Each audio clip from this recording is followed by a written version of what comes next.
The hallway erupted before anyone saw him. The sound came first, a metal gurney rattling against tile, a boy's cries echoing through the corridor, the sharp, overlapping voices of staff calling for sedation. The pediatric ward wasn't used to this kind of noise. Children there usually whimpered, or slept, or hid behind their parents. But this sound was raw, unfiltered panic. "Coming through!" a nurse shouted, steering the gurney as two orderlies held down a small, wiry boy in a torn school uniform. His eyes were wide, darting around like he was trapped underwater. He screamed not in words but in bursts, sounds that had rhythm, like a code no one understood. Dr. Andrew Collins turned from the nurse's station, his pen freezing mid-chart. "What's the case?" "Autistic kid," one of the orderlies panted, 12 years old. "Outburst at school. Broke a window, attacked a teacher." "Attacked?" Andrew repeated, already walking beside the gurney.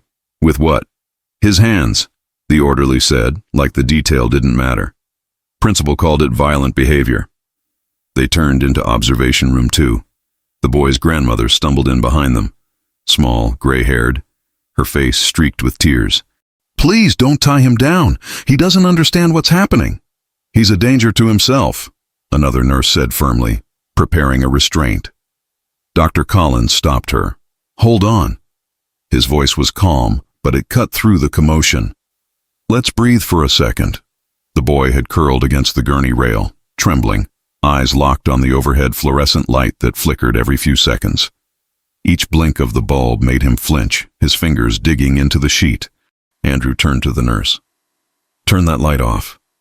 She hesitated. "Doctor, Please, just turn it off." The click of the switch silenced the room more effectively than any order.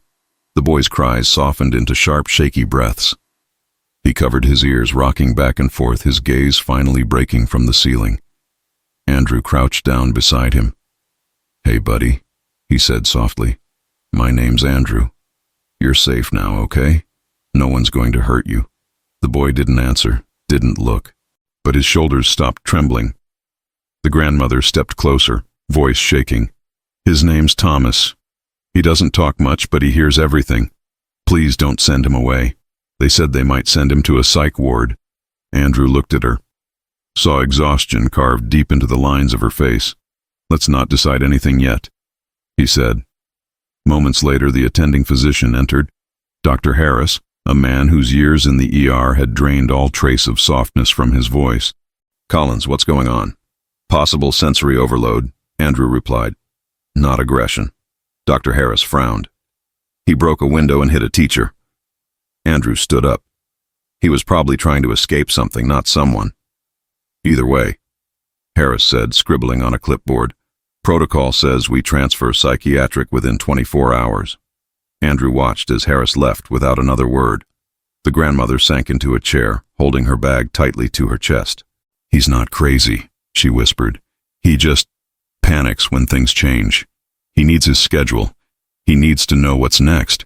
If you touch him without saying it first, he screams." Andrew nodded slowly, taking in every word. "How long have you cared for him?" "Since my daughter passed," she said. "Thomas was 9. I do my best, but I'm tired. They think I can't handle him anymore. They said a hospital would be safer." The boy was quiet now, staring at the heart monitor beside him. The rhythmic beeps seemed to hypnotize him. Steady, predictable, something he could trust. Andrew spoke quietly, mostly to himself. "Predictable. That's the key, isn't it?" The grandmother didn't understand, but she nodded anyway. He turned to the nurse. "No sedatives. Just observation tonight. I'll stay." "You'll stay?" she repeated, surprised. "I want to see what happens when we let him be," he said simply. That night, after the ward had quieted, Andrew sat in the small office across from Thomas's room. Lights dimmed. Through the glass, he watched the boy line up hospital spoons on his tray. Perfectly parallel, equidistant, silver against white. Every time the air conditioner clicked on, Thomas paused, waiting, counting something invisible. The grandmother had fallen asleep in the corner chair, her hand resting on her purse. She looked fragile, worn thin by months of worry. At 2:17 a.m., Thomas suddenly stood. Andrew tensed, ready to intervene, But instead of lashing out, the boy walked to the wall and placed his hand flat against it, exactly where the shadow from the monitor light met the floor. He stayed that way for nearly a minute, breathing slowly, as if that tiny spot of light grounded him. Andrew whispered to himself, "You're not lost, are you? You're trying to find your pattern." He jotted notes into his pad. Reacts to noise. Calms with rhythm. No violence once predictable. Then faintly the boy hummed. Low, rhythmic. The same tempo as the monitor beeps. It wasn't random. It was synchronization. Andrew leaned back, heart racing in quiet awe. "You're not out of control," he murmured. "You're controlling what you can." When dawn broke, Dr. Harris returned for the morning round. "So, did our little experiment prove anything?" Andrew closed his notebook. "Yes," he said. "He's not aggressive. He's overloaded, and we're making it worse." Harris sighed. "Collins, you're a resident, not a reformer. Follow procedure. Write up the transfer papers." Andrew hesitated, looking through the glass at the boy now asleep, his head resting near the soft glow of the monitor. "I can't," he said quietly. "Not yet." Harris's pen froze midair. "Excuse me.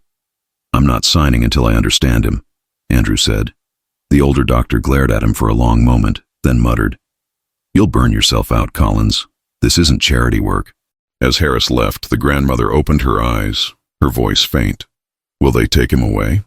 Andrew looked at her and shook his head. "Not if I can help it." He sat down again, pulling the chair close to the glass, watching the boy's calm, steady breathing. The world outside the hospital might still see Thomas as broken, unpredictable, impossible. But Andrew had seen something no chart could measure. A system of light and rhythm. A pattern of survival mistaken for defiance. A child who didn't need to be fixed, just understood. And as the sun rose through the window, painting the corridor in gold, Dr. Andrew Collins decided that this would be the case he'd fight for, no matter what it cost. Because sometimes, saving a life wasn't about surgery or medicine. It was about learning a new way to listen. Morning at St. Mary's Children's Hospital always carried a strange rhythm. The soft beeping of monitors, the squeak of shoes on polished floors, the hum of air vents that never stopped. For most doctors, it was background noise. For Thomas, it was chaos. By 7 a.m., the boy had been awake for hours. He sat cross-legged on the bed, staring at the digital clock on the wall, his lips moving silently as the numbers changed. Every minute his hand twitched once, a subtle motion, perfectly timed. "Doctor." Andrew Collins watched from the doorway, coffee untouched in his hand. "He's timing it," he whispered to the nurse beside him. "Every 60 seconds, like he's resetting." Nurse Adams shook her head. "He hasn't eaten." He threw the cereal tray on the floor. "We're going to need to feed him through the tube if this keeps up." Andrew stepped forward. "Did anyone tell him breakfast was coming?" The nurse frowned. "He can see it. It's right there." He smiled faintly. "That's not the same thing." He walked in slowly, making sure Thomas could see every movement. "Hey, Thomas," he said gently. "I'm going to pick up your tray, okay?" No response. But no panic either. The boy's fingers twitched once, then rested. "I'm not going to touch you. Just moving the tray closer." He did. And for the first time that morning, Thomas didn't flinch. Evelyn, his grandmother, looked up from the chair in the corner, clutching a worn rosary. "He doesn't like surprises," she murmured. "At home, I always tell him what's next. I say, first we eat, then we brush teeth, then school. He needs to know the order." Andrew nodded. "He needs sequence." Later that day, he found Dr. Harris in the corridor. "His so-called violent reactions aren't random," Andrew said. "They're responses to unpredictability. When we change his environment without warning, he breaks down." Harris sighed. "Collins, I've got 40 patients, not one. We don't have time to narrate every move to every kid." "But he's not every kid," Andrew replied quietly. Harris gave a dry chuckle. "You sound like a social worker." "Look, I know you mean well, but we're running a hospital, not a daycare. You want to help him? Fill out the psych transfer. The sooner he's moved, the sooner everyone can breathe." Andrew's jaw tightened. "What if we're wrong?" Then you'll learn to stop wasting your empathy on lost causes. When Harris walked away, Andrew felt the familiar ache of frustration. He'd seen too many patients mislabeled, confusion mistaken for defiance, fear mistaken for madness. He went back to room 14 just as a nurse tried to take Thomas's temperature. She didn't speak, just lifted the thermometer. In seconds, the boy's eyes widened, and the scream tore out of him like a siren. "Hey!" Andrew rushed in. "Step back, please." The nurse backed off, startled. Andrew knelt down again, keeping his distance. "Thomas, look at me," he said softly. "I'm going to touch your hand. Just to check your temperature, all right?" He waited. 10 seconds. 20. Slowly, the boy extended his fingers, just barely, like testing if the air was safe. Andrew smiled. "Good. That's good." He took the temperature gently. No screaming this time. Behind him, the nurse whispered, "How did you do that?" "I told him first." She stared. "That's it? That's it." Word spread through the ward about the resident who talked to the kid like a hostage negotiator and somehow got him to cooperate. Some found it impressive. Others found it ridiculous. By evening, Andrew's notes were filling up with patterns. Covers ears when metal tray hits floor. Looks calmer when routine repeated aloud. Follows sound rhythm of heart monitor. It wasn't textbook psychiatry. It was observation. Simple, patient, human. That night, he caught Evelyn leaving the vending machine with 2 cups of coffee. "Long day," she said with a tired smile. "He slept a little." "That's something." Andrew leaned against the wall. "Can I ask you something? What happened at school that day?" Her expression darkened. "They changed his classroom, moved him without warning. New teacher, new lights, new sounds. He started screaming. They thought he was attacking. The teacher tried to hold him, and he panicked. Broke a window trying to get out." Andrew exhaled slowly. "He wasn't violent. He was terrified." "Yes." Her voice cracked. "But no one listens to that. They just see a broken boy."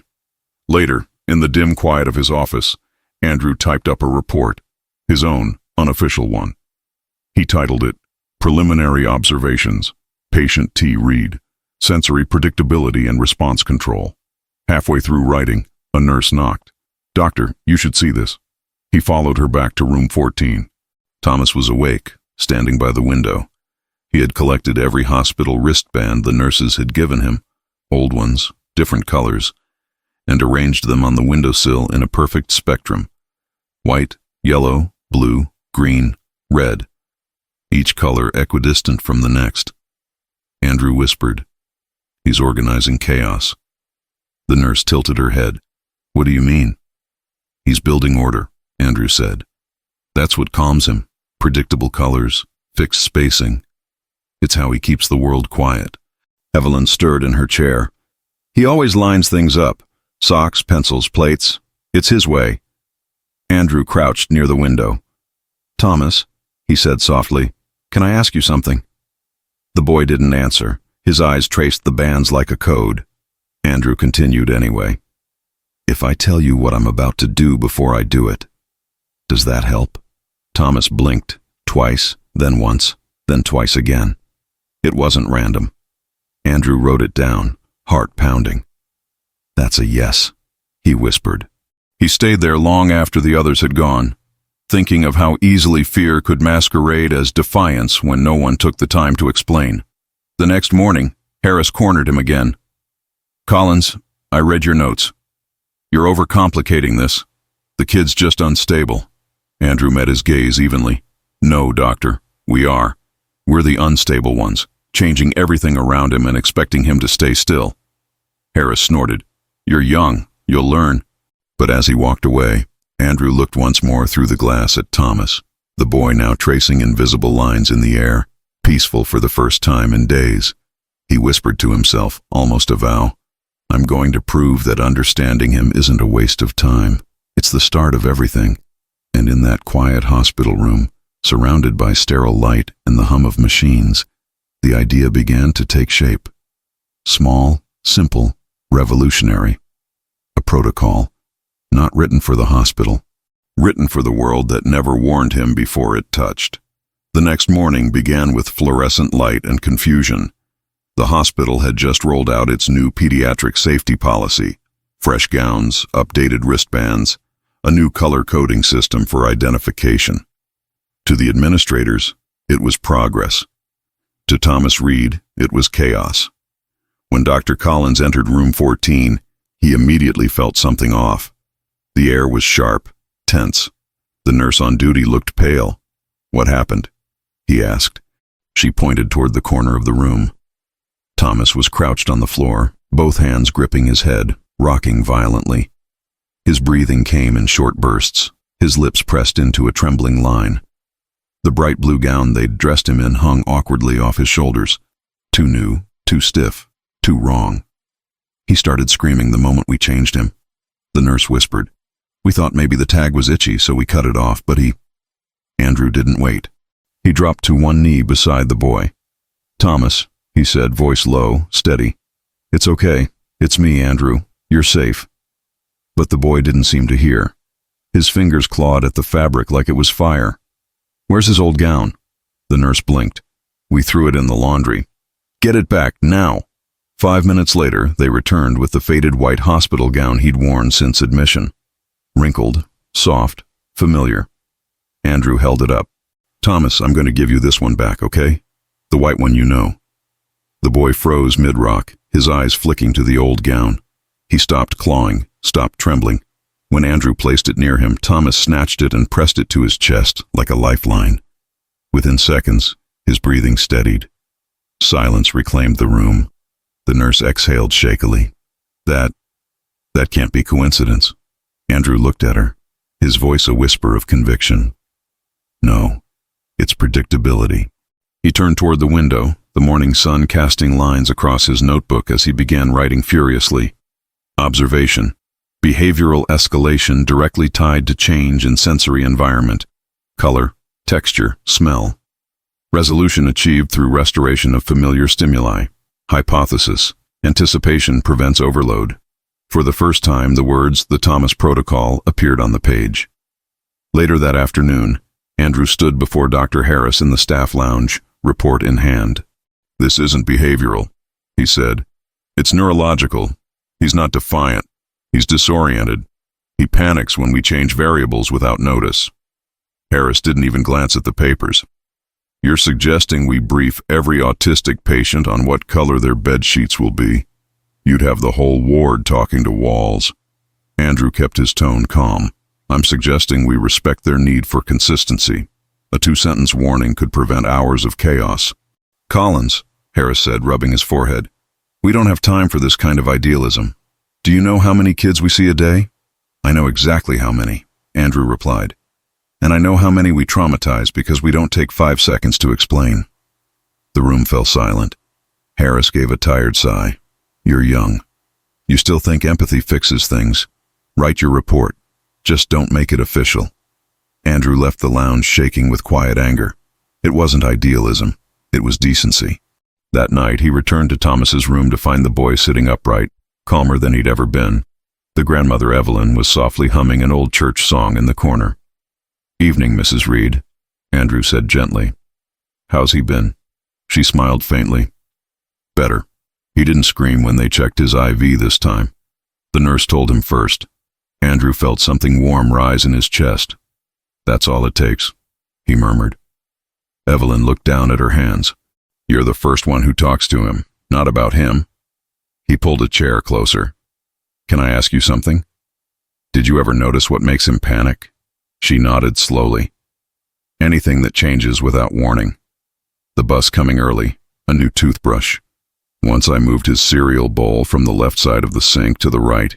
He cried for hours." Andrew wrote as she spoke. "So it's not just sound or touch. It's disruption itself." Evelyn nodded again.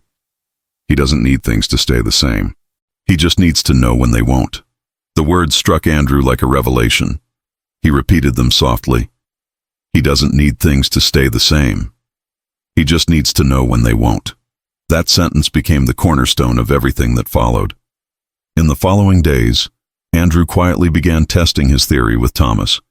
Before touching him, he always announced what he'd do. Before a nurse entered, they told him their name.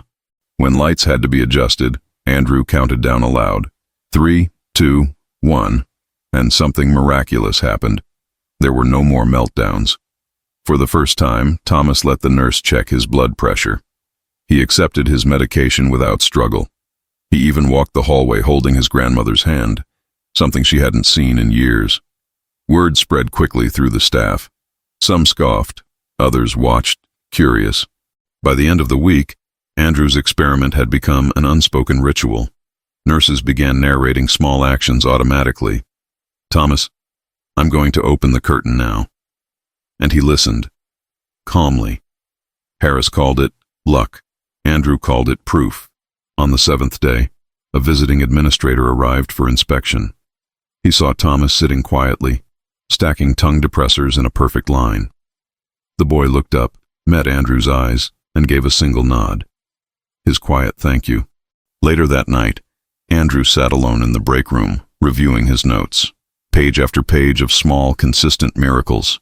Predictability reduces anxiety. Anticipation prevents crisis. Respect restores control. The words felt so obvious, so painfully simple, that he laughed, not out of joy, but disbelief that no one had written them down before.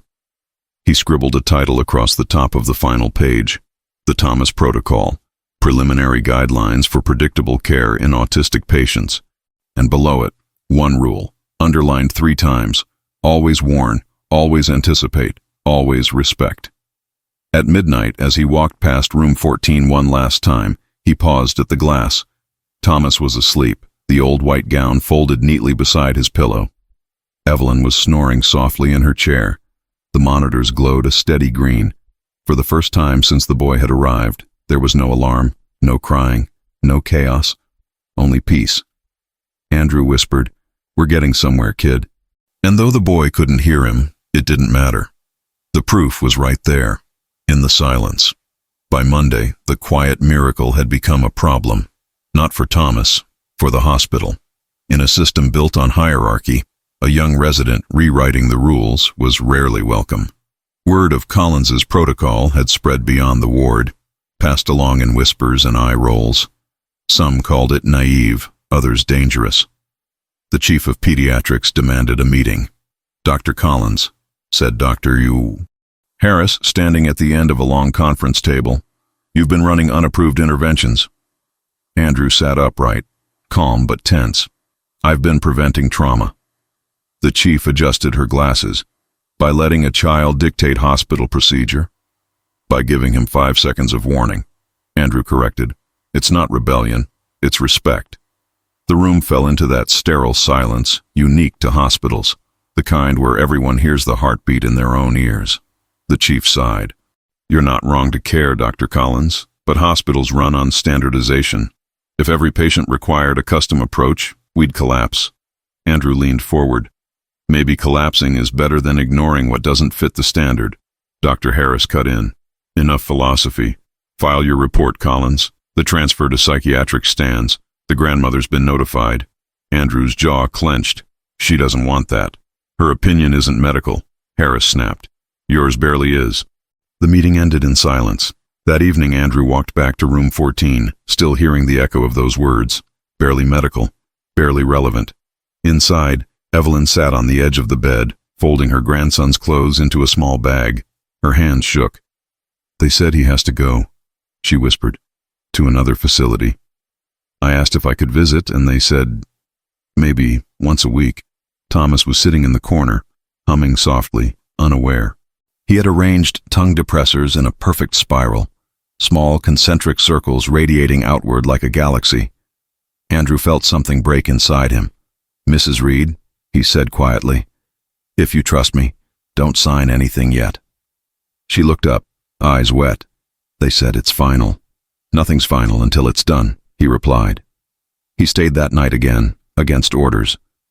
At 11:30 p.m., a new patient arrived, a 7-year-old girl with autism and severe sensory issues. She'd bitten a nurse during an IV insertion. The staff was tense, voices rising. Andrew stepped into the hallway as they wheeled her past. "Wait," he said, "let me take her to observation 3. "Collins," the charge nurse warned, You're already on thin ice. I'll handle it, he insisted. Inside the room, the little girl was trembling, her hands pressed against her ears. Andrew crouched low. Hi, I'm Andrew, he said gently. I'm going to turn off the light, okay? It's bright. I'll count to 3. 1, 2, 3. He flipped the switch. The girl stopped crying. Behind him, the nurse stared. How did you? Andrew didn't answer. He was too focused on the girl now sitting calmly, her breathing evening out. She's not out of control, he murmured. She's overloaded. He stayed with her until she slept, then returned to Thomas's room. The boy was awake, watching through the glass. When Andrew entered, Thomas extended his arm slightly, fingers twitching. A silent hello. Andrew smiled faintly. Hey kid, guess what? You're changing more lives than you know. By morning, news of the incident had reached Harris. You interfered with another team's patient, the senior doctor barked. You're suspended from pediatric rounds. Andrew didn't flinch. Did you read the nurse's report? No restraint, no sedation. First calm night in 3 days. That's not the point, Harris said. The point is, you disobeyed orders. Andrew looked him straight in the eye. Maybe the orders are wrong. The older doctor's jaw tightened. Watch your tone, resident. This isn't your crusade. But it was. He went back to his office and stared at the growing stack of handwritten pages on his desk. Observations, timelines, results. It wasn't a theory anymore. It was evidence. The Thomas protocol wasn't just about Thomas. It worked. Still, the administration refused to listen. 2 days later, the psych transfer van arrived. Evelyn was in tears, clutching Thomas's bag. The boy stood beside her, eyes wide, rocking slightly. Andrew intercepted them in the hallway. Mrs. Reed, wait, please. They said I can't stop it, she whispered. He'll be gone for 6 months. Andrew turned to the driver. Not yet, he said. He's under my care until I sign the release. The man shrugged. You'll have to explain that to your boss. Oh, Andrew said. I plan to. He marched into Harris's office, adrenaline burning through exhaustion. You want a reason not to transfer him? Here. He dropped a thick folder on the desk. Charts, logs, data, nurse statements, the proof. 72 hours, he said. 0 incidents, no sedation, cooperative behavior in all interactions. That's more stability than he's had in years. Harris flipped through the pages, eyes narrowing. You collected all this on your own? Yes. You realize this could get you dismissed? I realize not doing it already has.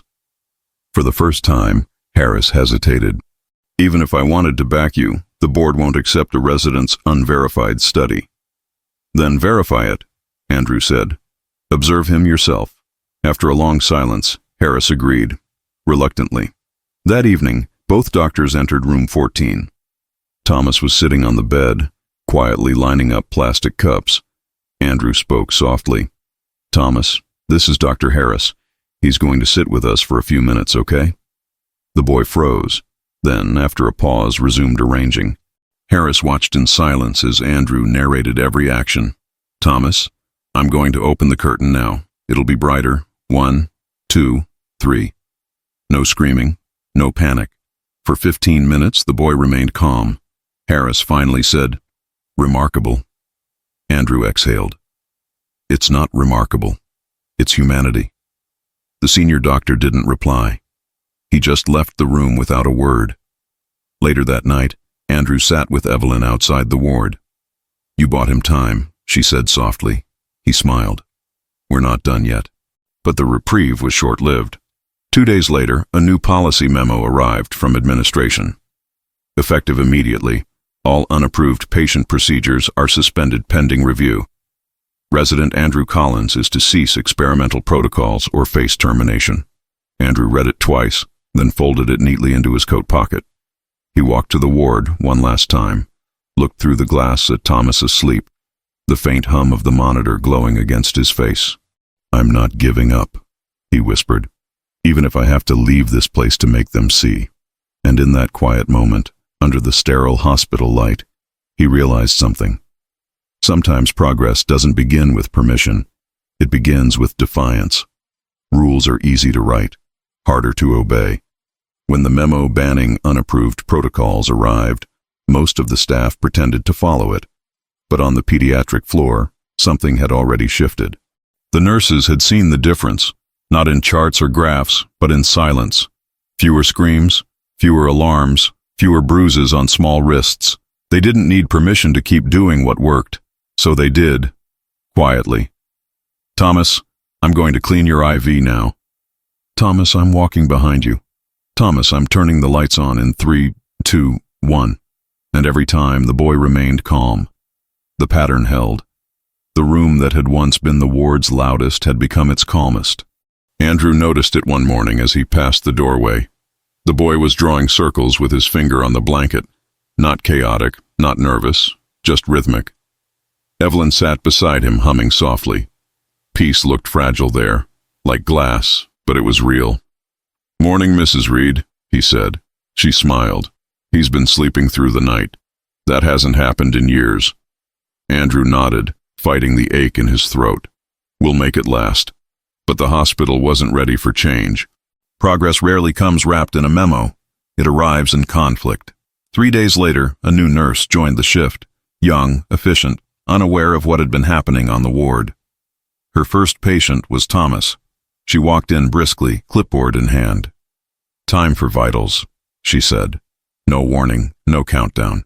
She reached for his arm. The scream tore through the hall like an alarm.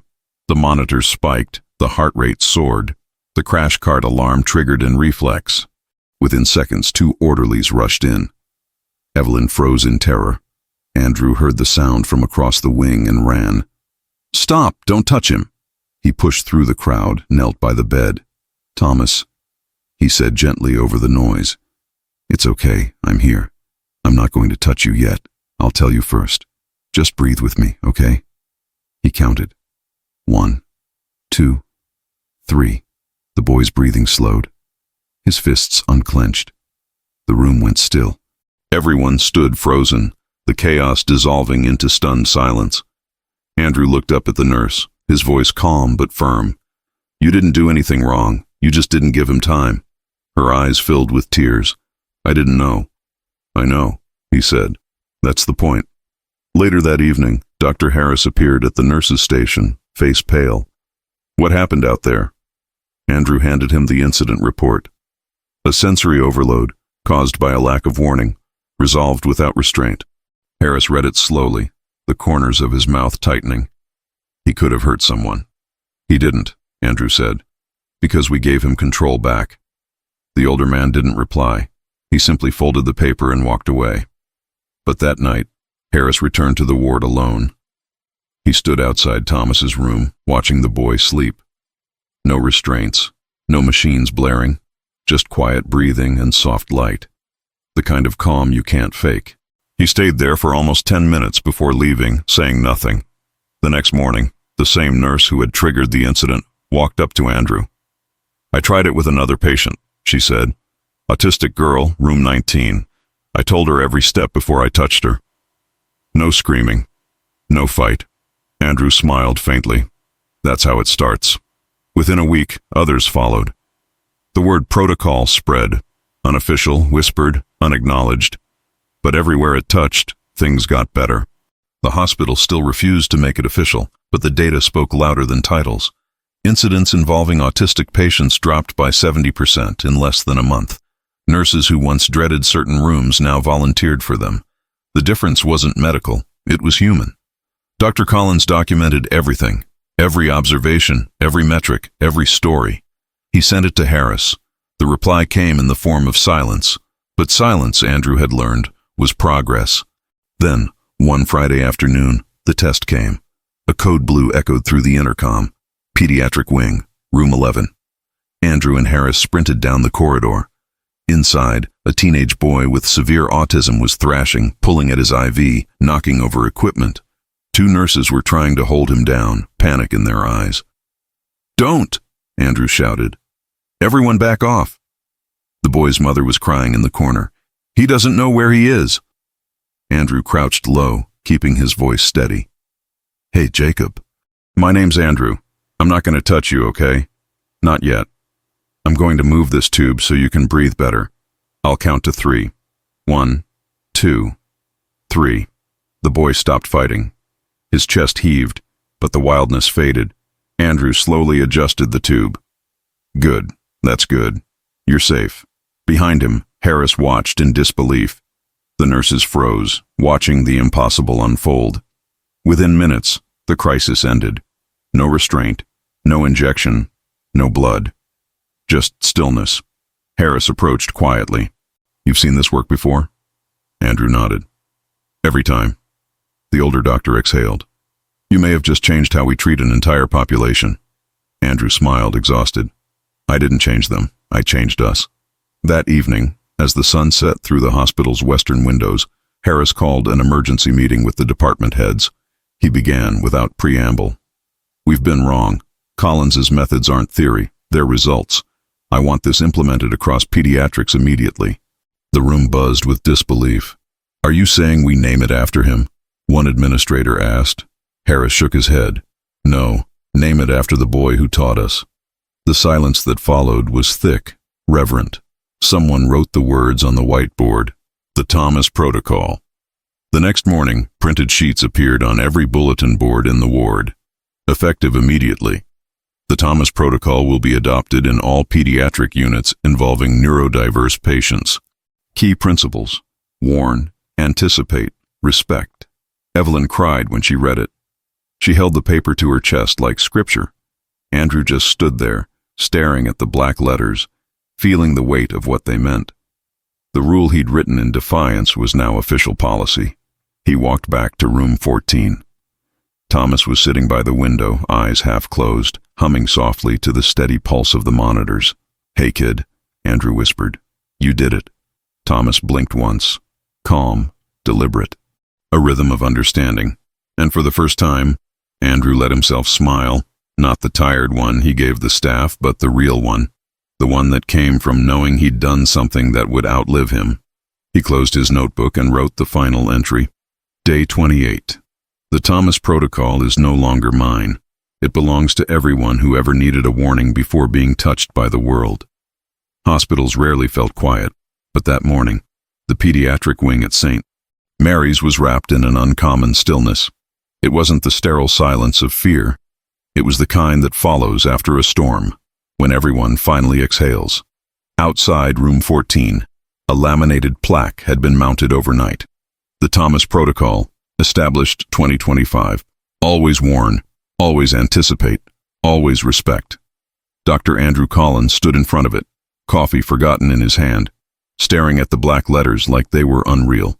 Behind the glass, Thomas sat on the bed, dressed in jeans and a soft gray hoodie, his small suitcase by his side. He was going home. Evelyn fussed with his zipper, her fingers shaking. I still can't believe they put his name on the wall, she said, laughing through tears. Andrew smiled. It belongs there. She looked at him. You did this. He shook his head. He did. I just listened. Thomas turned toward the window. Sunlight filtered through the blinds, striping his face in gold and shadow. His hands rested on his knees, perfectly still, something that would have been impossible weeks ago. Does he know he's going home? Andrew asked gently. Yes, Evelyn said. I told him last night. He packed his crayons first. Andrew crouched beside the bed. Hey, buddy, he said softly. You ready to head out? Thomas didn't speak. He rarely did. But he nodded once. The nurse entered quietly with discharge papers. It's official, she said. Our calmest patient ever. They all laughed. It felt light, human. When the paperwork was done, Andrew walked them to the elevator. Evelyn hugged him tightly, her frail arms surprisingly strong. You changed his life, she whispered. Andrew smiled, voice low. He changed mine first. The elevator doors closed slowly, reflecting the sunlight. The moment felt like an ending, but also a beginning. For them, for the hospital, for every patient who would one day walk through those halls and be treated differently because of a boy who couldn't stand being touched without warning. A month passed. The Thomas Protocol spread beyond St. Mary's. Articles appeared in medical journals. Training videos circulated through hospitals across the country. Some scoffed at first, too simple to be revolutionary, but numbers spoke louder than pride. Incidents of restraint in pediatric autism cases dropped dramatically wherever the protocol was tried. Andrew found himself invited to conferences, asked to speak about his discovery. He hated that phrasing. He hadn't discovered anything. He'd just stopped assuming. One afternoon, as he prepared to leave his office, a letter arrived in plain envelope. No return address. Inside was a single page in uneven handwriting. Dear Dr. Collins, my son used to be terrified of hospitals. Yesterday, for the first time, he walked into one without crying. They said it's because of something called the Thomas Protocol. I don't know who Thomas is, but please tell him thank you. There was no signature, just a hand-drawn smiley face at the bottom. Andrew folded the letter carefully and slipped it into his journal beside his original notes. The handwriting was shaky, almost childlike, and it made him smile. Later that week, he visited St. Mary's again. The ward looked different, brighter, quieter, almost tender. The staff greeted patients with calm voices. Nurses counted down before injections. Doctors spoke slower. The place breathed empathy now. He paused at the new mural in the hallway. Painted hands of children, every color of paint, overlapping like a living mosaic. In the center, in soft blue letters, it read, "He didn't need to be fixed. He just needed to be heard." Andrew ran a finger along the wall. "You'd like this, kid," he whispered. He found Evelyn sitting in the family lounge, crocheting. She looked up with a grin. "You again?" "Couldn't stay away," he said. "How's he doing?" "He's good. We still follow the routine. I warn him about everything, even the weather. He laughs when I do that now." Andrew chuckled. "That's perfect." She lowered her voice. "You know, sometimes I catch him lining up his crayons by color. Then he looks at me and says, 'Blue first.' And that's his way of checking if I'm paying attention." Andrew felt tears threaten. "He knows you are." She smiled. "Because of you, Doctor." He shook his head. "Because you never stopped believing he could be understood." They sat in companionable silence for a while, listening to the soft buzz of hospital life around them. Monitors, footsteps, the steady pulse of humanity. Finally, Andrew stood. "Tell him I said hi." "I will," she said. "And doctor, promise me you'll keep teaching them. The other doctors, the ones who still don't see." "I promise," he said. That night, Andrew stayed late in his office, reviewing cases.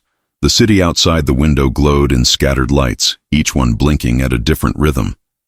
He thought of Thomas, of how every flicker once terrified him, until someone finally warned him what would happen next. He opened his notebook to the first page, the one where he'd scribbled preliminary notes, "Patient T. Read." And beneath it, he added one final line. "Every patient is a language waiting to be learned." He closed the book, turned off the lamp, and for the first time in months, allowed himself to rest. A week later, he received another message, this time from the hospital board. They wanted him to co-author the national guidelines for sensory-sensitive care. His heart pounded as he read the email. The Thomas Protocol would no longer be one hospital's experiment. It would be law. He looked up at the ceiling, exhaling slowly. "You did it, Thomas," he said aloud. And somewhere in a small apartment on the east side of town, a boy sat at a kitchen table with his grandmother, lining up cereal boxes in perfect symmetry. Evelyn smiled, watching him. "You remember the doctor?" she asked softly. "He says hi." Thomas looked at her, blinking twice, once slow, once quick. The rhythm that meant yes. She kissed the top of his head. "He says you changed the world." Thomas reached for a spoon, steady hands now, and whispered, barely audible but real, "Ready." Evelyn froze, eyes wide, then smiled through tears. "Yes, sweetheart. Ready." The camera would have pulled back then, in the cinematic version of their lives, from the tiny kitchen to the glowing city beyond, where 1,000 hospital windows shimmered like constellations. And inside each one, someone, doctor, nurse, or parent, was taking a moment to say softly before an exam, before a touch, before anything at all, "I'm going to start now. 1, 2, 3. A pause. A breath. A world warned before it reached out. because of a boy who once needed the same. Respect isn't treating everyone the same. It's understanding what each person needs to be seen.